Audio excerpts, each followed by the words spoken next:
Talking Who for our 19th episode. As this time we're not reviewing the latest shows, Doctor Who shows. There is no latest Doctor Who episode for us to review, as it were. Instead, we're going to be looking back at one of the classic Doctor Who episodes from Sylvester McCoy's period. Poor second choice they've got us in now.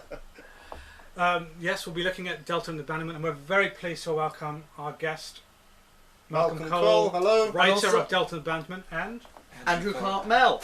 Yes. Andrew Cartmel, script editor for series 24 through to 26. Yes. Hi guys. Hi. So, welcome guys. Thank you very much for coming. Pleasure. Good. I remember watching that season 24 to 26 because I had actually, because of school, I had actually stopped watching Doctor Who.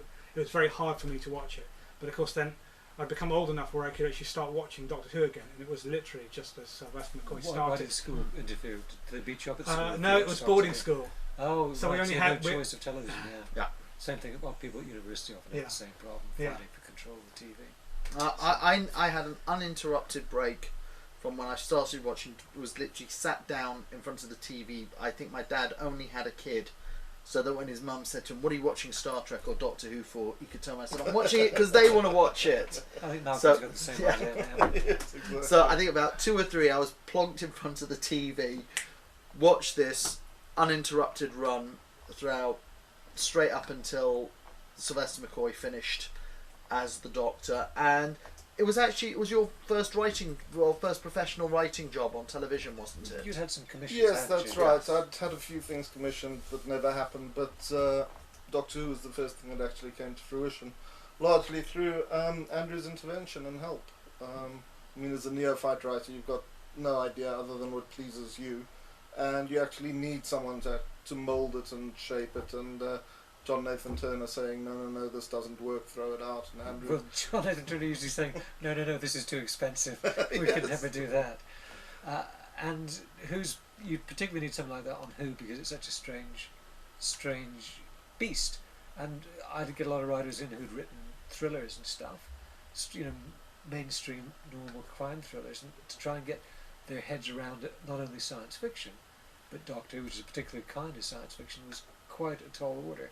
So you had people who knew nothing about Doctor Who and tried to get them to come up with a good Doctor Who story, and then you sometimes had people who knew too much about Doctor Who, the fans who were too inculcated with it. But fans could write great stories like like Mark Platt did. Yes. I mean, you were quite young when you actually got the job as script editor. Yeah, I was a young whippersnapper. I mean, how was that? Because had you watched much of the show before that? Well, I'm sure, like Malcolm, I had sort of imbibed it with the culture. I was aware of it. One of my earliest memories of having the life frightened out of me was the first Dalek story, when the squirmy thing emerges from the Dalek casing. Extraordinary stuff. So it was branded into my brain, and when I was a kid, I grew up with the Doctor Who annuals and things like that. Yeah. So I was conversant with Doctor Who, but I wasn't fully up to speed. I hadn't watched every episode. Yeah, well, I think by the time Sylvester came along, it was beginning to slightly run out of puff. And Sylvester was seen as a way of reinvigorating the brand. Yeah. And, with the help of writers like you, he did. Yeah, it gave it certainly a new direction for those episodes. And as we know, Andrew is here working on his own secret political agenda. Well, yeah, we saw that in the papers a few weeks back. Through the government, didn't I? What is the truth behind that? Stories that we've heard about. It's very interesting. My agent rang me and said there's a guy from the Sunday Times, I think it was the Sunday Times, wants to talk to you because Sylvester's doing a new radio comedy and he just wants some background colour from you about Sylvester. This turned out to be a series of lies, not from my agent, but from the journalist who had spoken to her. So I very unguardedly spoke to the journalist, who mostly seemed interested in something that I'd mentioned to Sylvester, which was at my job interview. The producer had asked me if there's one thing that you'd like to do with Doctor Who, what would it be? And I said, overthrow the government, because these were the years of Thatcher when anybody with a brain in his head wanted to overthrow the government. In fact, I chose my words badly because I didn't really mean overthrow. What I actually meant was bring down. Now, there's a distinction. There's a distinction because overthrow suggests Yeah. ramparts and guns, And but of bring course. down suggests, because what I had in mind was showing their moral bankruptcy through the medium of television. Through the parable of a story. And John, bless his heart, said, "Oh, you can't possibly do that. The most you can do on Doctor Who is, have a story about how white people and purple people and green people are all equal," which was fine. I mean, that was it. But when Sylvester heard that I wanted to overthrow the government, he put his arm around me, and because he's quite a radical firebrand, Sure. very much so.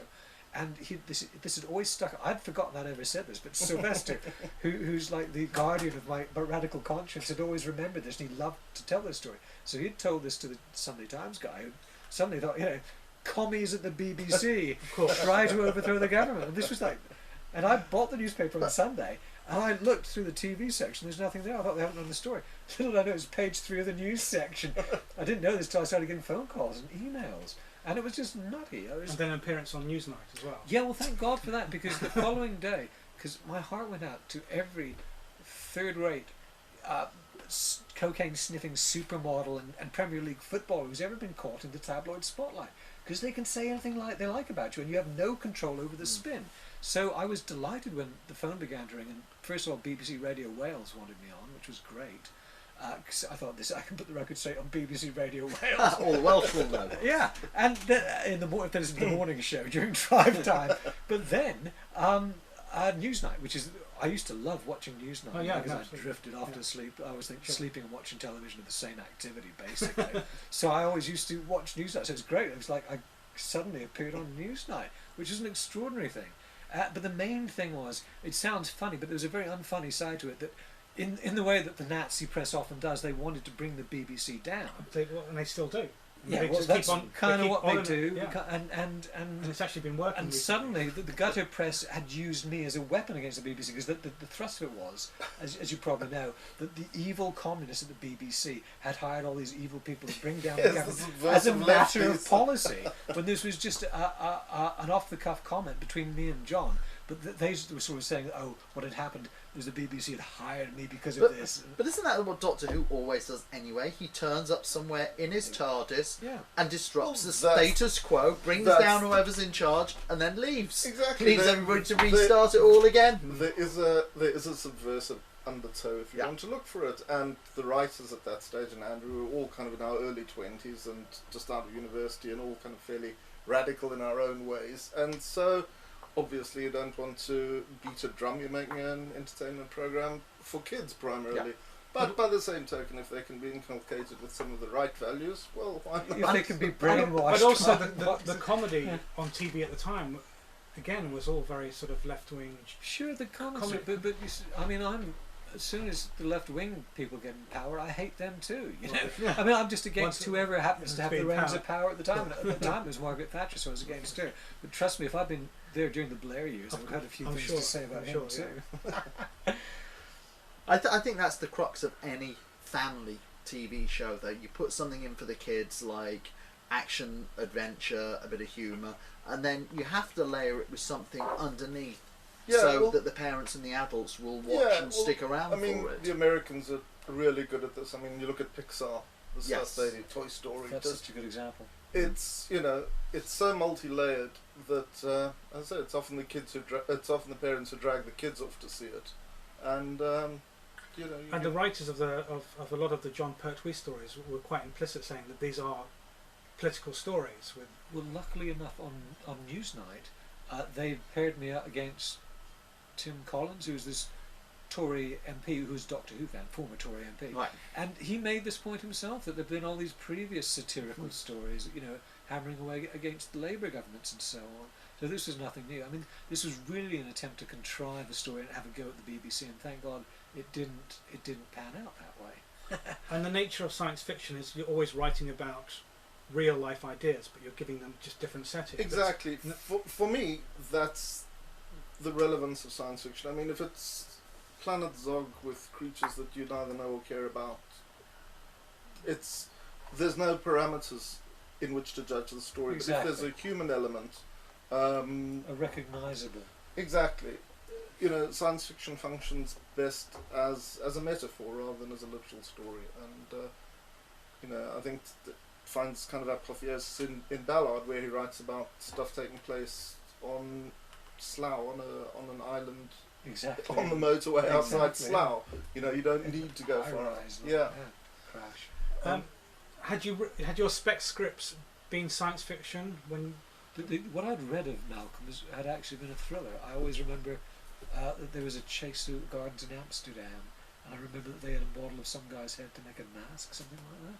See, Malcolm's written so many scripts I can't even remember. But we were all part of a new writing initiative at the BBC. I think it was called the Script Unit under Tony Dinner. Yeah. It was a very nice, What a very great perceptive idea. man. Yeah.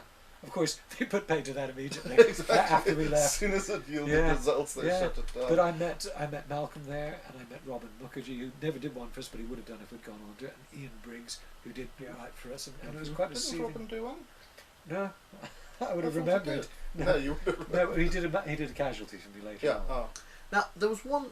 Now, looking at Delta and the Bannermen, there's one thing that's always I always wanted to ask about since I actually saw the story, was that you must have known around this time if Bonnie Langford was leaving the show. Was Ray introduced as a potential companion, or was she? Absolutely. Yeah, because when Totally. she always felt to me like, and I'm so glad you went with Sophie Aldred and Sarah Ace, Griffiths but, was great but as well. yes, she. But- I but could have seen her. We I love would have been Sophie happy. so much. Yes, I would have been happy But with would- Ray as a companion. Would Sophie have played Ray if the transition was done in that episode, or would have? My mind has been destroyed by the complexity of that question. It's would- an alternate universe kind of question. Sorry, what do you mean? If Ray had become the companion in Delta and the Bannermen Yeah. and continued, would Sophie Aldred have been playing Ray and not Sarah Griffiths? Because obviously you help. Sophie Aldred then plays Ace, who then carries on.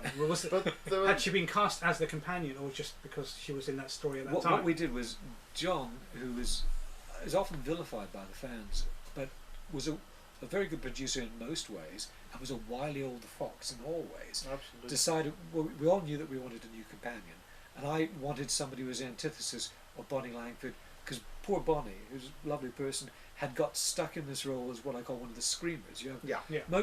most of the Doctor Who female companions are screamers, but you occasionally get fighters too, like Leela. Mm-hmm. But she hadn't started out fantastic. that way, though, had she? No, Because- she was supposed to be a computer scientist for a start. I mean, You say that, but the very first story she was in, what was it, Terror of the Vervoids? At the end of the episode, the Vervoids appeared, and all she does is stand there. She doesn't even run away. She just stands there, But prior screaming. to that, she has a lot of great scenes where she's showing off Yeah. her fantastic mind, Yeah. and actually she's a Bonnie, very scientific as person. Mel had been conceived as a much more interesting character, but it somehow that had got narrower and narrower and narrower, and we wanted the next Go on top.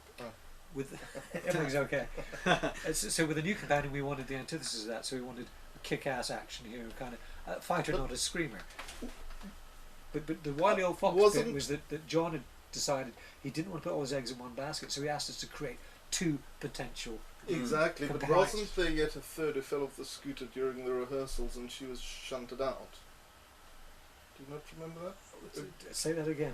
One Was of, it the, another one actress? of the young Oh. women who was trying out actually Yeah. fractured her arm falling off the scooter in Right. rehearsals, and And would have had Sarah's role otherwise. Is I that think the case? I think that was right. Really? Yeah. So there So was that another, was another. in the making. That was alternate in the universe, making yeah. of that Yeah. never got made.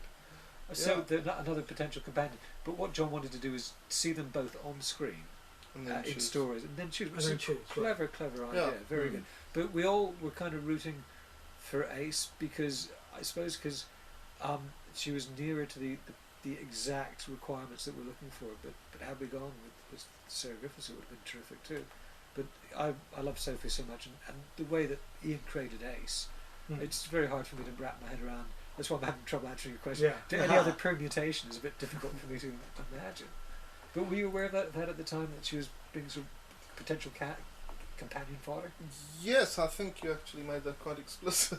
Maybe it's In not the so writer's much in the briefing. storyline. Was there a different ending to the script that could have had where Ray becomes the companion, and then was that changed? Well, I don't think we were ever going to do it definitively. Right. I think we could always have gone back and used it. Yeah. But in the end, in Dragonfire, Sophie does come on board, doesn't she? Yes. Yeah. So I think John was just keeping his playing his cards Keeping his close to his options chest. open. Yeah. So when I talked to you about doing the script, I kind of made it clear that we wanted that sort of character in there as a potential companion. Yeah, you did. You made it. I think it was quite explicit. And was that? Did you Yeah, find she's that a at all? feist- she's feisty. Exactly. Yeah. Yeah. Did you find that limiting, or was it? Was it?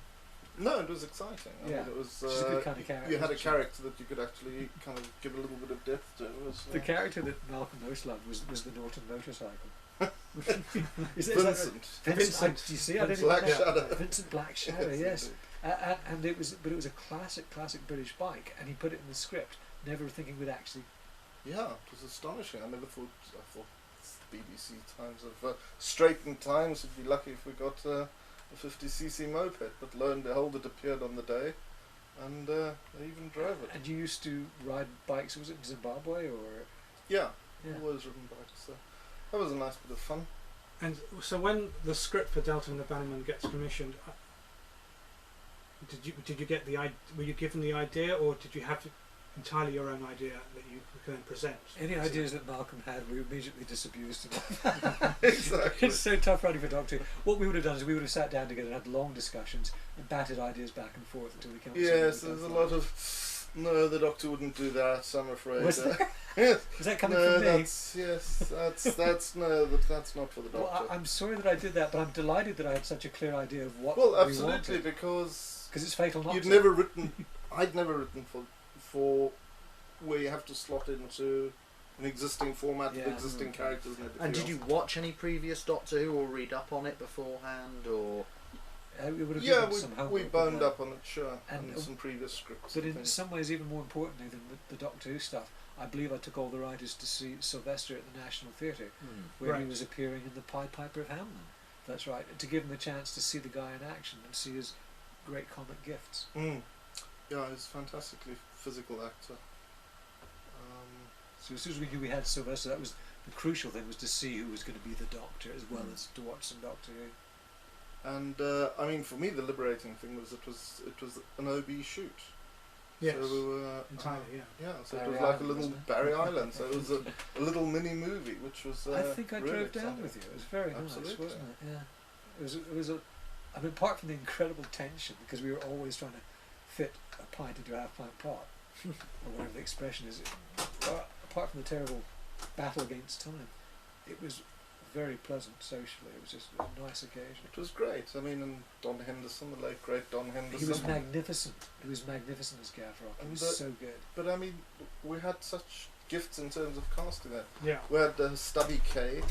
I mean, he was just wonderful. I mean, I know him from Guys and Dolls with Marlon Brando. Broadway legend, absolutely. Broadway, he was fantastic. We had Ken Dodd, for God's sake. Morgan Deere, Really? Yes, we did. My God. fantastic. Yeah, cast. It was a lot of fun. I know this sounds like we just love we say, oh, they were all the same. But these were people of such incredible caliber. It was And they all meant something, magnificent. of course, at the time. Well, the thing is, Don Henderson, because he was the heavy, you need somebody who's really and he was a great underplaying menace. He was totally believable as a bad guy. We just looked at him and thought, wow. But also, I should mention John Asbridge was the designer, did a really good job on the spaceships. Fantastic. Very pleased. Well, with this those. again, this is another thing about this particular time of Doctor Who. Is there is a huge increase in the ability of the special effects with the spaceships, and you know, Yeah. it was The potential was the there. potential. Don't forget the very first shot we had of one of the aliens. What they'd done is the effects crew and the makeup girls had gone out the night before and got really, really drunk.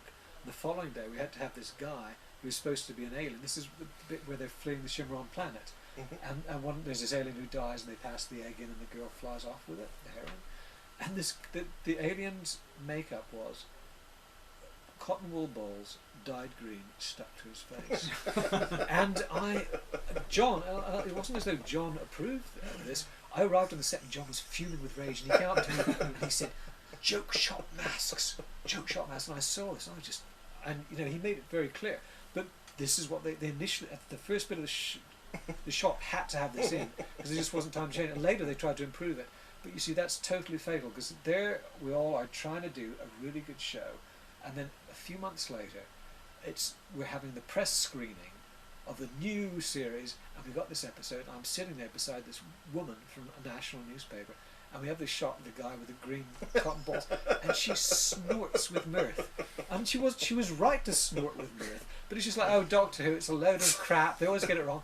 And so many people, as you say, there were people in the design teams who could do wonderful work and were really dedicated to doing wonderful, and there are other people who just thought it was a lark. And sometimes the people who thought it was a lark got their stuff on screen, and it killed us. Yeah. It just killed. It broke our hearts. It broke. It was terrible.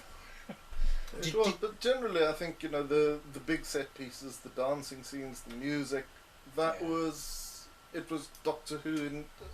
Well, again, it's something that the BBC does period. well, which is period. Yeah. Yeah. Well, Malcolm very cleverly said it in the 50s, and everybody loved that. They loved the chicks and those interesting polka dot dresses and the music, and they could latch hold of that, like you say. It was fantastic. Great stuff.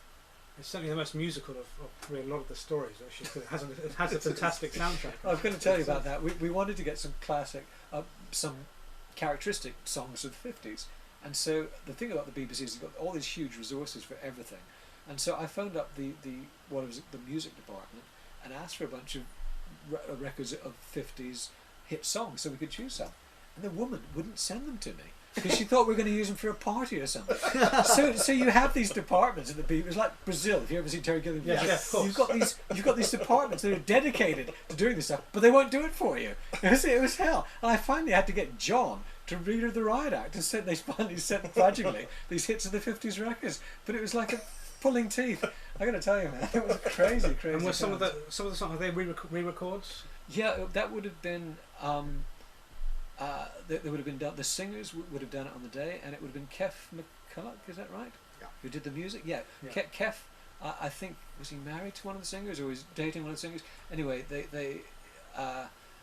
he got the singers in and re-recorded them, and he did the music tracks, and he really got into that too. But when you give somebody, Malcolm brilliantly gave them the 50s to work with. It was just it was a gift for everybody. It's a great setting. Of course, I suppose that the other thing is, because at the time you've got Heidi High running at the Yeah, I mean, so, but you're sort of combining two very popular things. It's reference points and sort of the Britishness of it as well, which I think is great. And I suppose as a writer who's not British, with that. Absolutely. I mean, my brother lives in South Wales, and I used to drive past Barry, going to see this old, decrepit holiday camp, and in fact, your heart would break. God, this is so appalling and horrible. Those but nonetheless, once potentially it's sinister, inhabited, and people are having fun, and suddenly it kind of gave it a little second lease of life. I mean, this is a theme, I suppose, the sort of sinisterness. It's because you have the Bertie Bassett alien. You've got very mundane things. In Paradise Towers, just the cleaners, just mundane things being quite sinister. The clowns in the Greatest Show. There seems to be a theme of this. Partly it's to do with satire, because when you get a writer like Malcolm or Stephen White, these gifted writers who aren't science fiction writers per se, it was that whole thing that Malcolm was saying about how it has to be an element of satire or parable to make it real for them. They need to key in on something in the real world. So Malcolm had the 50s thing going, and Stephen White had the the urban decay is something you could latch on to. And the great bonus for me of those things is that I was always trying to find scary, menacing stuff that we could execute on a low budget. If you wanted to do a monster, I mean, if you think of the Towns of Weng Chiang, which is one of the greatest stories ever, as soon as you see the giant rat, it's all over, because it's just this rat in a cardboard tube, which is supposed to be a rat in a sewer tunnel, a giant rat, but it's just a nice little rat running around, looks quite cute. So you've always got to be really careful with what you have as your monsters. So if you've got real world things, like you were saying about the clowns again in the Stephen story were perfect, because it's hard. I mean, it's possible to screw up a clown, but it's quite easy to do a sinister clown on a low budget. But in that case, the makeup and costumes are brilliant. And in fact, the makeup and costumes in yours was pretty darn good.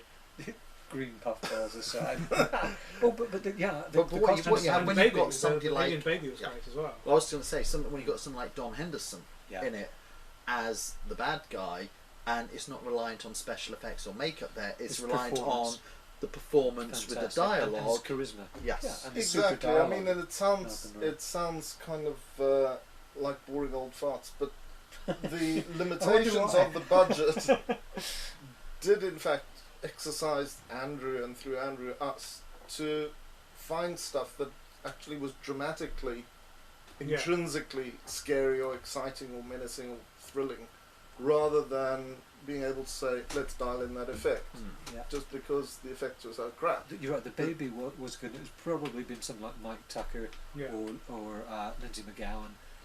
Someone of that caliber would have been involved in making that. But the Bannermen themselves, I think, are a great creation, and you kind of want to know more about them and why they're going around sort of committing genocide. That's always the thing with science fiction. It should be tip of the iceberg stuff. You should feel there's a real world beneath its backstory. You know? Yeah.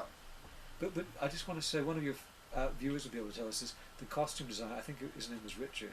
But if you could find out who the costume designer was, because he was absolutely brilliant. That kind of the fascist costumes that he had for the Bannermen, and he was one of our best costume designers ever. He died tragically young, and he did a magnificent job. And something like that adds immeasurably to it, because when you had your Bannermen and Don in that black, so it was like a Spanish fascist kind of uniform, and it really gave them a sense of being a group together and a scary kind of, opposition for our heroes.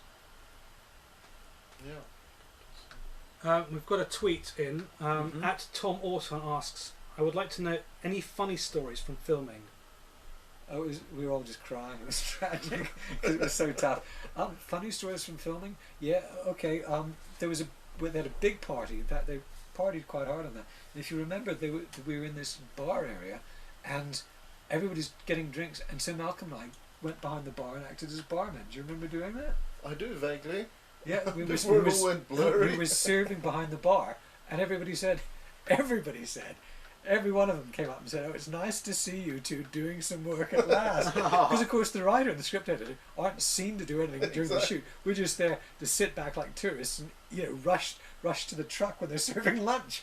So everybody had the same gag for us. So that was very amusing for them. Not so funny for us. But it was great that they allowed us, as the writer. I mean, often as a writer, you're the last person they want to see on set.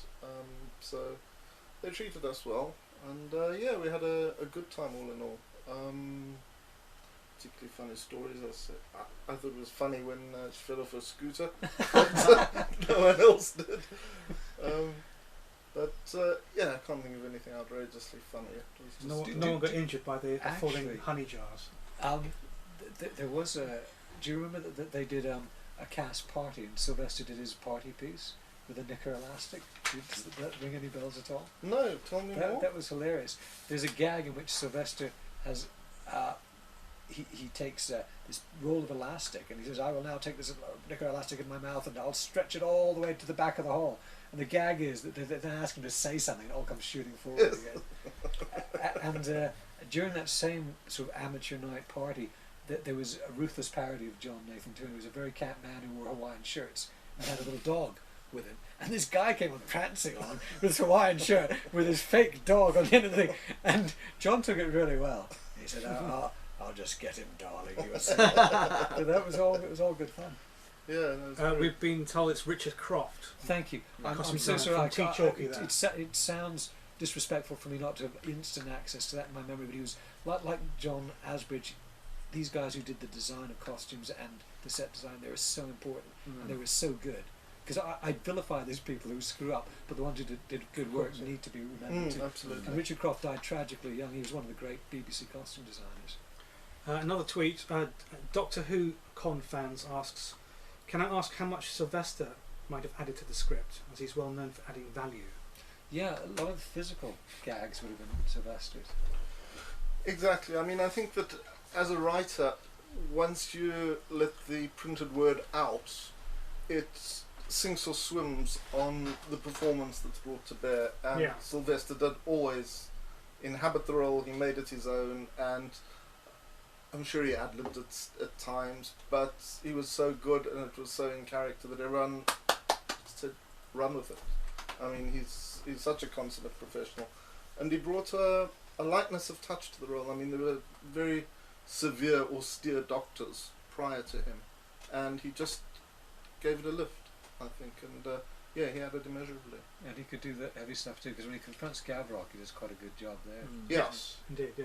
Well, I noticed that the longer Sylvester was on the show with you as script editor, that he gradually became more and more darker as a character, Yeah. and more manipulative, But it but actually while starts still in Delta keeping and the Bannermen, humour. doesn't it? Yes, still keeping the humour there, but he did gradually become a lot more manipulative behind the scenes and a darker. Yeah, I'd like to make a distinction between the dark and the manipulative, because they're sort of two separate things. Mm. The darker Doctor was, I got so fed up with the Doctor. In some of the worst Doctors, the Doctor is the victim, and he's always just running around. He's always playing Yeah. catch up. We want the Doctor to be a hero, and we want him to be a mysterious hero and an enigma. And like this, I began to realise this while I was doing it, and Sylvester was totally on board. So it's just a case of both of us getting better at our jobs and being in agreement. The I can't even say it. The manipulative thing is really to do with just when you don't have a huge budget and you want to show he can't be Superman or Batman. One of the best things is to give him a kind of internal psychological intelligence thing to do. So the manipulation was all to do with him saying, "Oh, I set that all up," which is it's just a great way of making him powerful without spending a huge budget on a space fleet. It was just a clever way of making him more of a hero in an interesting way. Now, when you became script editor at the start of this season, from what I understand, that there'd been a void script editor position for a little bit. There'd been a fallout behind the scenes. Yeah, Eric Sayward, who I later met and was a terrific bloke, he'd done a lot of work with John. They'd probably worked. It's a very high pressure business, and they'd been sort of locked together. You know, like being in a submarine commander. You're under pressure, and you're basically in a war. And these guys have been locked in the same U-boat together too long.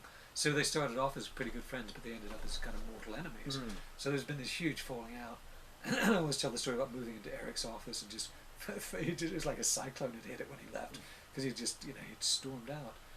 But I just took up the reins and sort of started putting it back together. But I was wondering from which point you took over, whereabouts you took over, because I'd heard that Time in the Rani was pretty much complete. Oh no! And No, there was one that they had written the first episode. Right. Because John wouldn't have had money to commission any deeper than that. Right. So I think he had the first script of 4.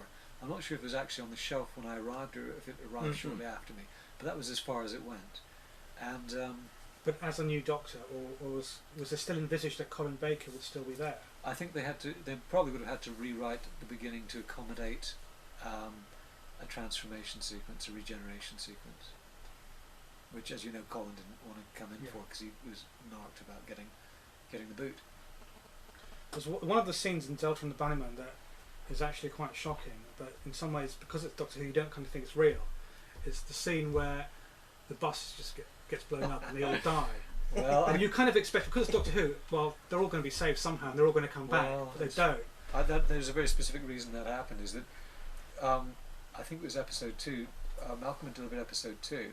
On Friday he handed it in, and I thought, oh, this is all great, and we all went home for the weekend, and then John read it and he thought it was far too light and humorous, and it wasn't dark and action based enough. So we killed all those poor people.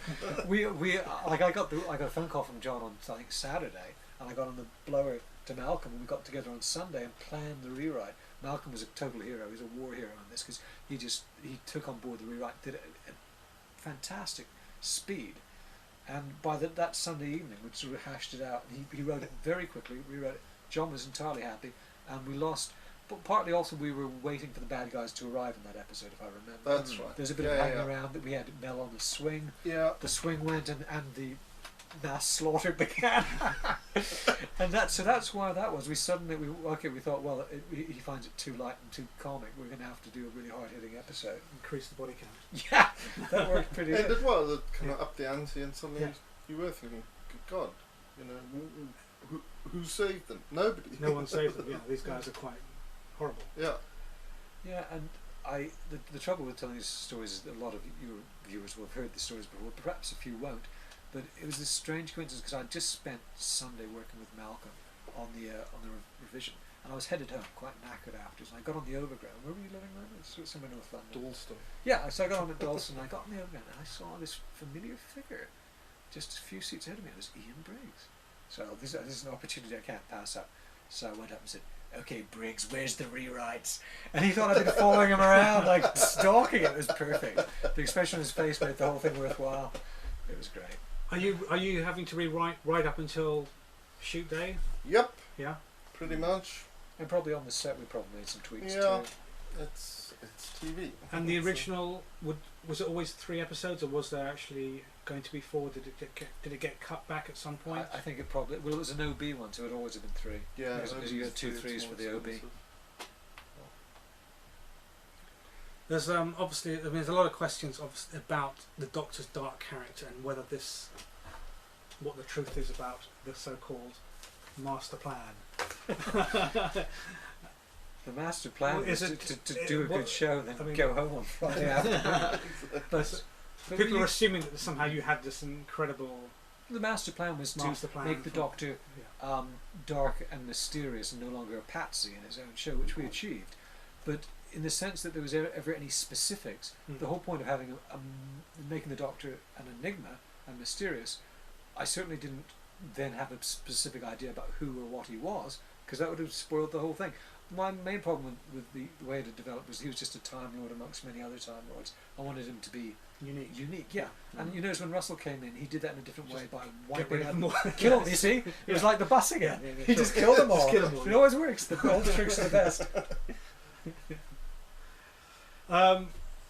It's because obviously the whole idea of the master plan is somehow you've got the idea that the Doctor is actually one of the original Time Lords. Yeah, that was it. And for this, I would have drawn on the expertise of Ben Aronovich Yeah. and Mark Platt, because they knew about the mythos of the show. So I said, okay, how can we make him one of sort of the original, movers and shakers on Gallifrey, not just another graduate of the Predonian Academy? Have I got that right? Yes. Yes. I'm so proud of myself. But just sort of just another part of the this year's intake of Time Lords. We wanted to make him something big and obscure and mysterious. I can't emphasize mysterious too much. So if we ever explained it totally, that would blow it again, because we wanted to be. Now you. But is that as much as it is? I mean, there's no sort of big book of master plan that was being handed out to all the writers. This is what you have. I should say that there was, because I had to flog it. But no, I mean, because you're kind of making this stuff up as you go along in the most coherent and most interesting way you can. And poor Malcolm having to listen to the master plan. Well, I mean, in a sense, that was kind of one of the nice things, because it was developing, and in Andrew's favour, he would always listen to new ideas, even if he ultimately rejected them. He'd still listen to them. So to that extent, as a writer, you never felt absolutely straitjacketed. Yeah. The worst thing as a writer is when people don't know what they want. They keep asking you to write the script again in the hopes that at random you might, like the monkeys typing Shakespeare, you might come up with it one day. So it's better to have somebody who's got a clear idea of what they want, even if you disagree with them and kind of kick against it, and if you go, well, you've got to make this work, and just the very process of chewing it over and endlessly regurgitating it, suddenly think, okay, this is working. Now I understand what he was trying to do. Yeah. Had there been a season 27, would you have returned for that one? Probably is the answer. I mean, the reason I moved on is we were just sitting in these offices twiddling our thumbs, and they just wouldn't give us the go ahead. So when I got other job offers, I got a couple other job offers, I just thought, well, I went and saw John. But it would have been great to do one more season, because we'd really hit our stride. Yeah. And I'm really sorry that it didn't happen. They're such bastards. The funny thing is, I would used to say that I always thought it was such a shame, especially towards the end, that the quality of the Doctor Who went through a very bad patch. Yeah. And then suddenly it really turned itself around and was doing some of the best work. And we say at that point, but nobody was watching. But actually, the viewing figures it was getting compared to viewing figures of shows today, that would have put it in the top 10 or 20 Sean, of. you must remember we were going out against Coronation Street. Yes, but it was just a suicide mission every week. 5 million viewers against Coronation Street. I know. 5 million viewers today. Yeah, and would be a top 10 show for any network. And if they'd put us out on Saturday evenings where we were our natural habitat, we would have done much better than that. Yeah. But the thing was, you see, the damage had been done. It was like a slow-acting poison. The people who had decided they hated Doctor Who were firmly set in their minds that they hated it, and they weren't really looking at what we were doing. They certainly weren't looking with any kind of sympathetic eye, or even an unbiased eye. They decided they wanted to get rid of us, and they weren't really checking out what was happening on the show. So it was a great tragedy, because, I mean, if nothing else, you could have had a couple more decades of Who before Russell's era came along. It could have never ended. And just from a purely greed point of view, they could have made so much more revenue. It was such a stupid decision, but, say la guerre. Is it true, Yeah. Malcolm, that you were being approached if the 1996 Paul McGann had continued you as a series, you were going to be one of the writers? I hope so. That's, No. these rumours. That's right. These are just the things that you read on the internet. It's Yeah, quite it's incredible. Oh, yeah. yes, of course I No, No. it's news to me, but It would have been a good choice. it's a small pool Yeah. in a sense, and once people start latching into certain.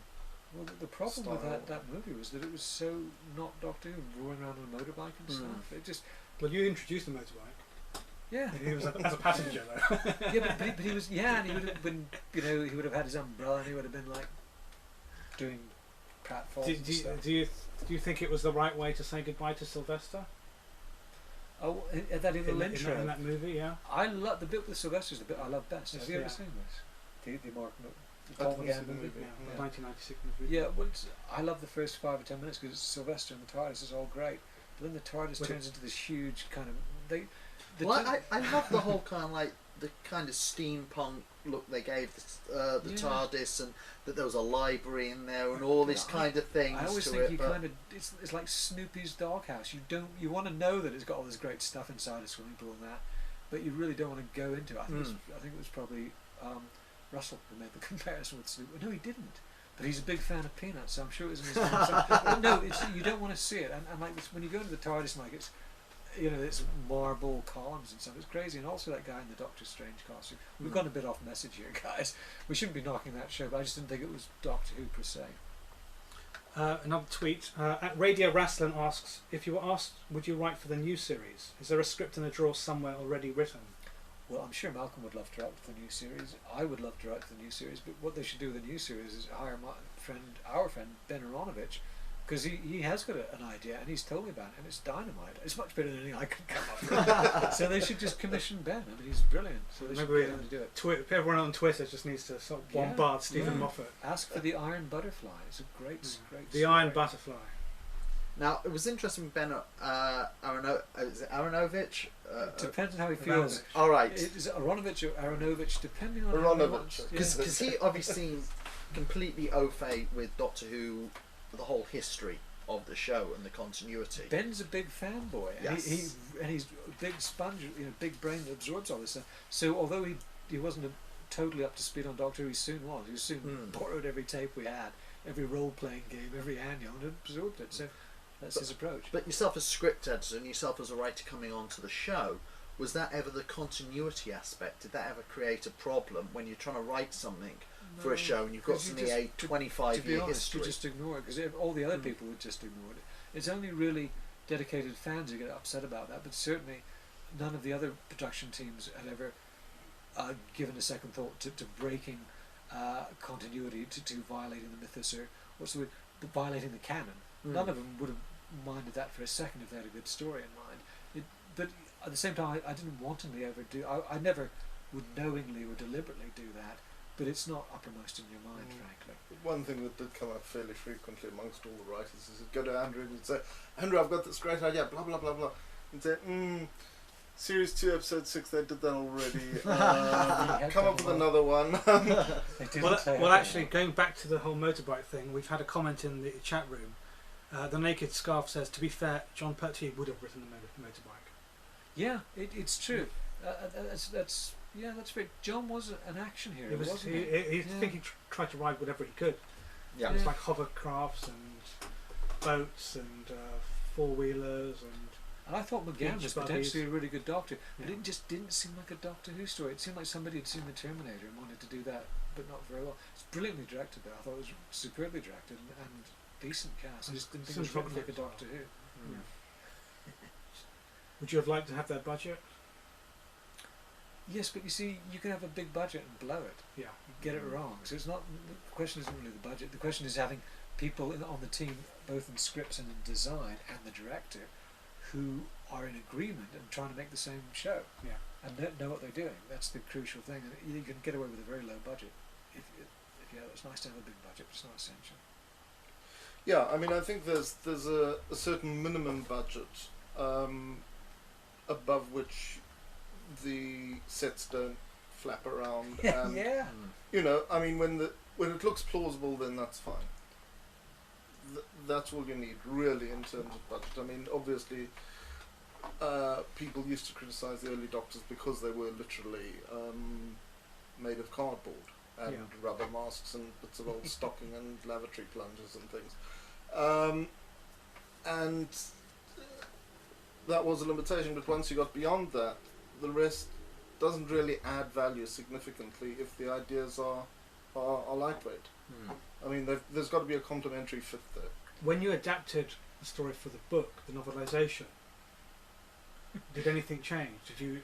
I used to get the same phone call from every writer, which is, are there any pages that you've got that I haven't got at home so I can pad this out? How do I get this book?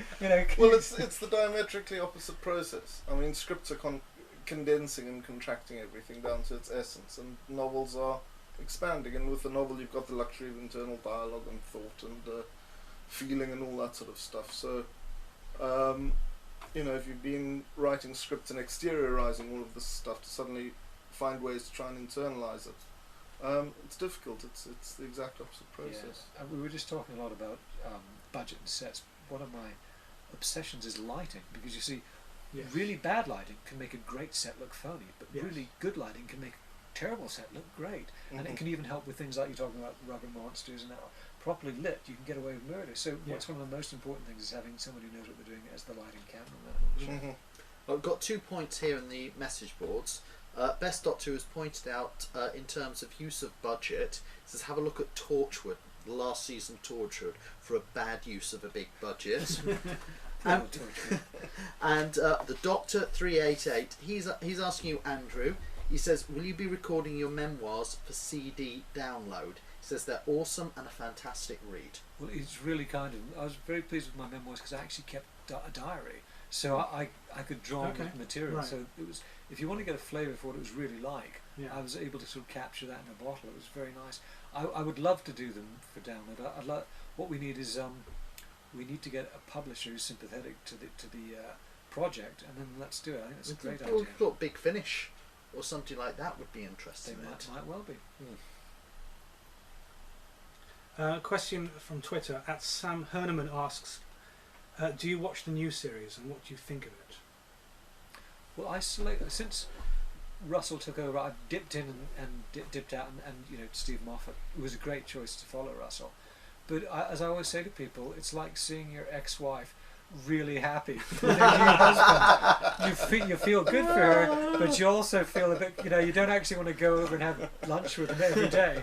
So there's a certain kind of duality of the feeling. It's an interesting thing nowadays, because obviously with the CGI effects as they are, you can literally create anything. It is entirely your own imagination as a writer.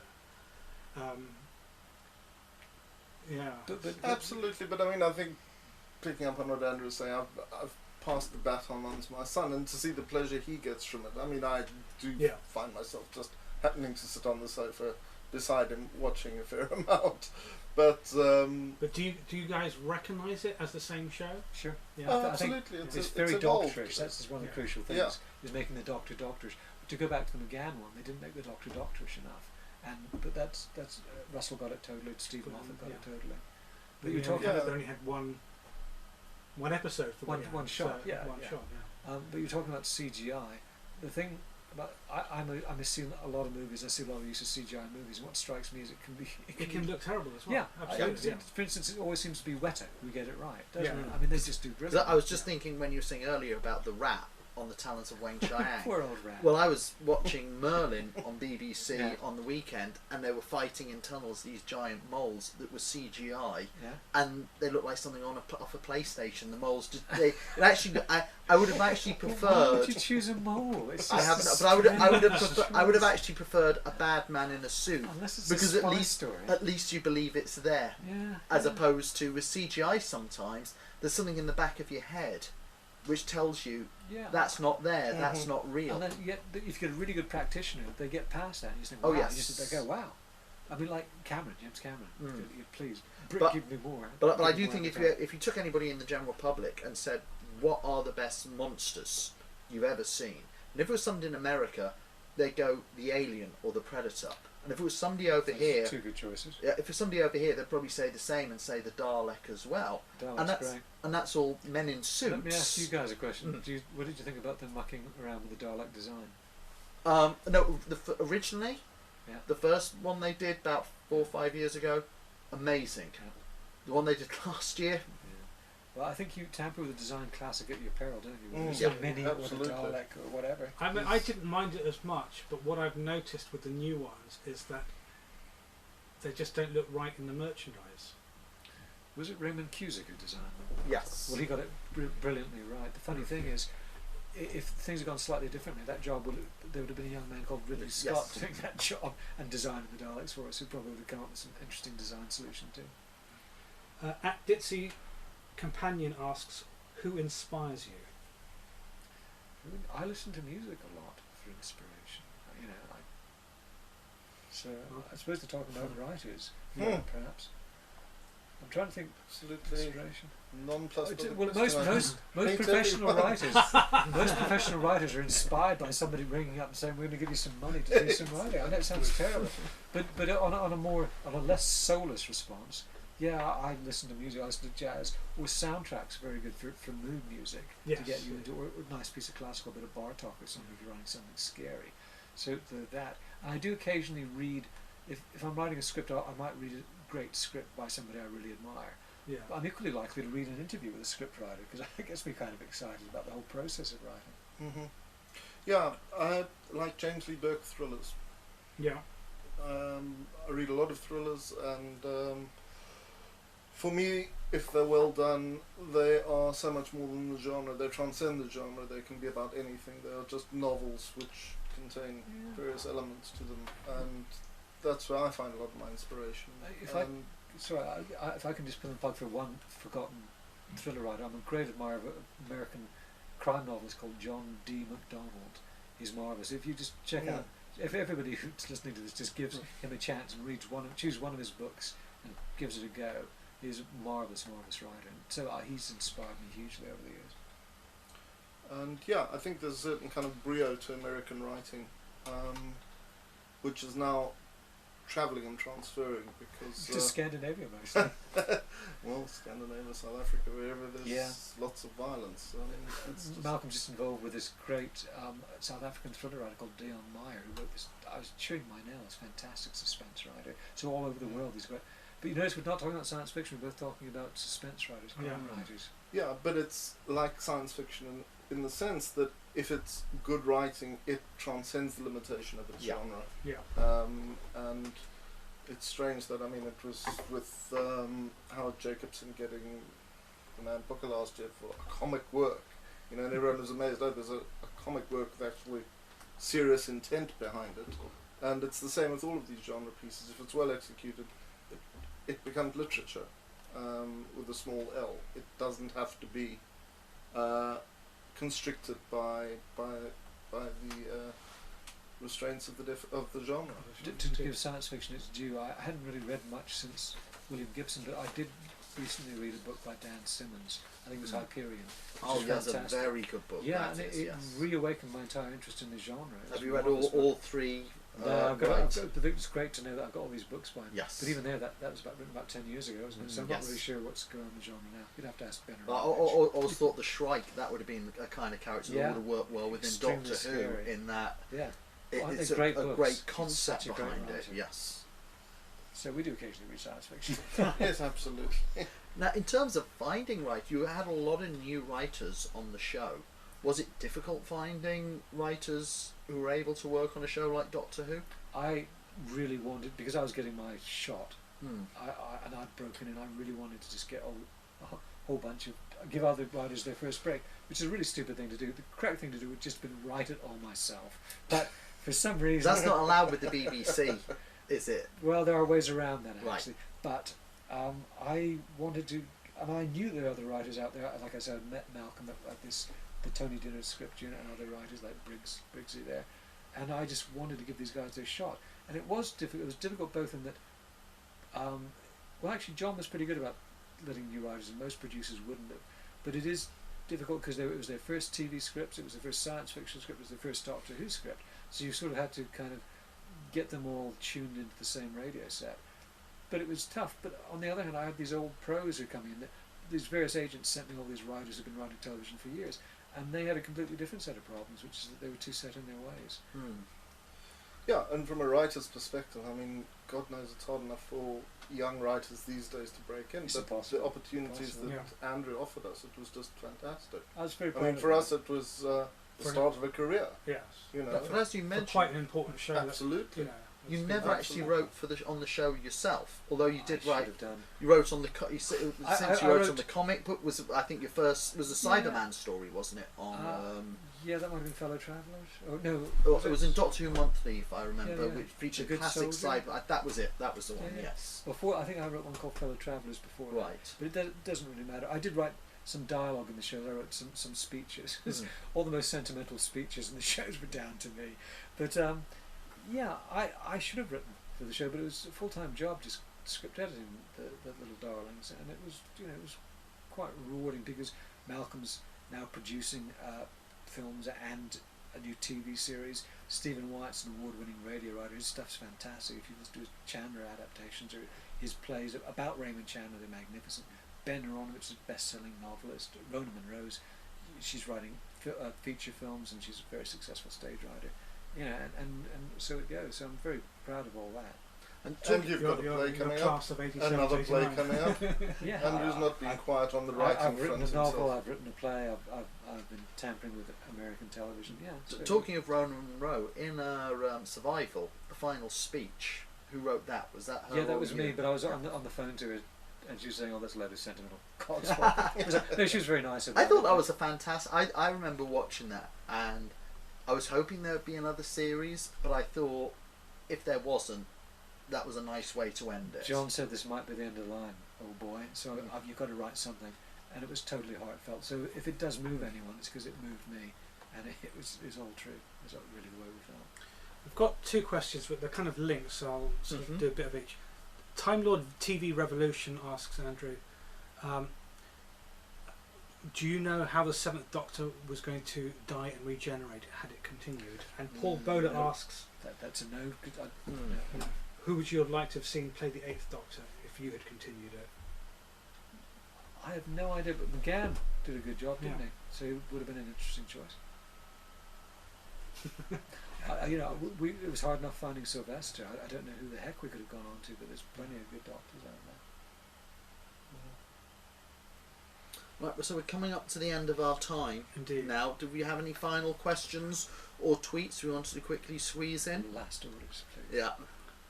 Sling your Well, hooks. the big finish, the recent big finishes that you've been doing, Those were lovely. how's it good to sort of revisit It was great. It was fantastic. the Doctor? Yeah, and because actually continue stories that you It did. was wonderful. It was like Were they actually? it was unfinished business finally Yeah. being finished after all Mm. these years. It was a very strange feeling. Were these from scripts or just They were concepts? fragments, They were yeah. just concepts. Yeah, most just from concept. We didn't have anything. We probably did have some stuff on paper, but those pieces of paper were long since lost, which is a shame. If we'd known about eBay, we would have saved it a lot more scrupulously. And what are you guys doing now at the moment? I mean, you said you've got a play coming on. I mentioned the South African thriller, which I read. Well, Yeah. Malcolm's optioned it, and he's turning it into a television series. Or was Yeah. that top secret? Was I not supposed No, to no, say no. about that? We go out to cast next week. Dion Mayer writes fantastic Cape Fantastic Town stuff. thrillers. Yeah. Brilliant stuff. So that's on the boiler. We're doing a series of Namibian thrillers with a woman called Margie Orford, who's also a fantastic thriller writer. Couple of Southern African projects at the moment. That's what's kind of keeping me going, but they will be on screen here. So And I've just completed a novel, which is a mystery thriller, and it's just going out this week to various publishing houses. My agent is a very good agent, and they love it, and they're going to see what we can achieve with that. So fingers crossed with that. And I've written a play, which we just had a reading of this week, and that'll be on in the spring. It's called Riding with My Sister. There's an unknown where? theatrical producer called Ben Aronovich producing it. where it would be a fringe play in Hampstead. Right. We think So that's going to be a bit of a turnaround there, where you're the writer. Yes, and he'll be Ben's being the guy nasty in to me. charge. That's Yes. right. He'll be hitting me with his diamond top cane. So Those there's people should. You'll have to keep us You've updated all- on you've that all- one. There's a whole group of people who've all kept in touch and working Well, together. Andrew and, liked each Andrew's other. kind of a linchpin. yeah, Yeah. And keeping everyone together. It helps that Yeah. we didn't hate each other. But we was like this when we were writing the show. I always tried to make it a social thing. Yeah. And I loved it when some writer would just drop in and we'd force him to write something. yeah, It was like that. It's from our perspective finding an editor who is, I dare say, probably a few years younger even, rather than this remote austere figure. It just kind of put you at your ease automatically, and you Yeah. felt okay, and let's get on with it. And there was a fluidity. You never felt inhibited about what you wanted to say. Good vibe then. Yeah. It's nice, and we've stayed in touch. Yeah. Fantastic. Well, Thank you very gentlemen, much. Thank you. It's Thank been an you very absolute much, pleasure guys. having you both Absolute on the pleasure. show. Thank you so much for coming on. Looking forward to seeing your play next year. And reading my novel. Yes, definitely. Looking forward to seeing your TV series. Yes, 13 hours. This is Coming, the first coming one. to screens near you soon. Screens near you You soon. guys can do an update when we've actually. No, got we this will stuff. do, yes. We'll definitely promote your play and your book when they come out That's as well. very kind. Thank you. Cool, thanks very much, gents. Thank you very much, and please come back. We're going to have to discuss when we're coming back. When we're actually. coming I back, don't yes. Don't know when we're coming back yet. We're definitely coming back in two to 3 weeks when we've got all the Once we've Torchwood got our material. interviews from London Expo. But until then, I don't know if we'll be back next week. But stay tuned to our Twitter. It'll all be on that. And see you next time. So long, everyone.